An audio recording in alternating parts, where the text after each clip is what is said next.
સ્વામિનારાયણ ભગવાન એકવાર વડતાલ જતા હતા.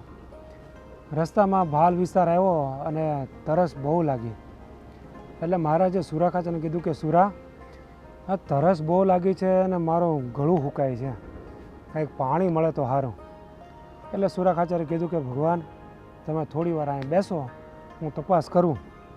આજુબાજુમાં તપાસ કરી તો દૂર એક પટેલનો છોકરો હાથી હાંકતો હતો. એટલે સુરા ખાચર એની પાસે ગયા.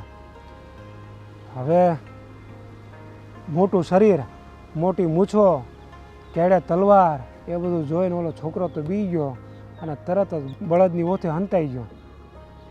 એટલે સુરા ખાચરે નજીક જઈને કીધું કે અલા છોકરા, એ છોકરા. ત્યારે એ છોકરાએ કીધું કે અરે બાપુ, એ મને મારશો નહીં.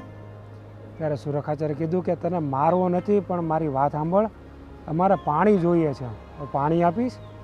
ત્યારે છોકરાએ કીધું કે બાપુ, એ આજે જ નવી બતક ભરીને લાવ્યો છું. પછી એ છોકરાને સાથે લઈ અને સુરા ખાચર એ બતક લઈને મહારાજની પાસે આવ્યા.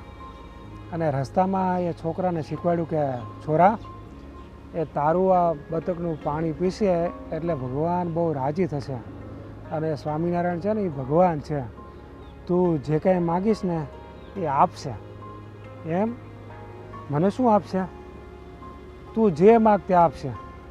ત્યારે છોકરો કે મારે 100 વીઘા જમીન છે અને બીજી 100 વીઘા જમીન મને આપશે તો હું સુખેથી મારું જીવન ગુજારીશ.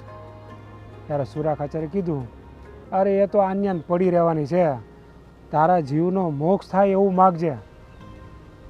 પછી તો મહારાજ પાસે ગયા, મહારાજને પાણી આપ્યું. મહારાજ પાણી પીને બહુ રાજી થયા. એટલે ભગવાને સુરા ખાચરને કીધું કે સુરા, એ આ છોકરાનું પાણી છે? કે હા, આ છોકરો ઊભો એનું છે. પછી એ છોકરાને મહારાજ પાસે લાવ્યા અને મહારાજે કીધું કે છોકરા, તું વર માગ, તું જે માગીશ તે આપીશ. ત્યારે એ છોકરાએ કીધું કે ભગવાન, મારા જીવનું કલ્યાણ થાય એવું કરો. ત્યારે ભગવાને કીધું કે તારું નહીં, એ તારી 7 પેઢીનું કલ્યાણ થશે, જા. એમ ફક્ત ભગવાનને પાણી પાયું એટલામાં ભગવાન પ્રસન્ન થઈ ગયા.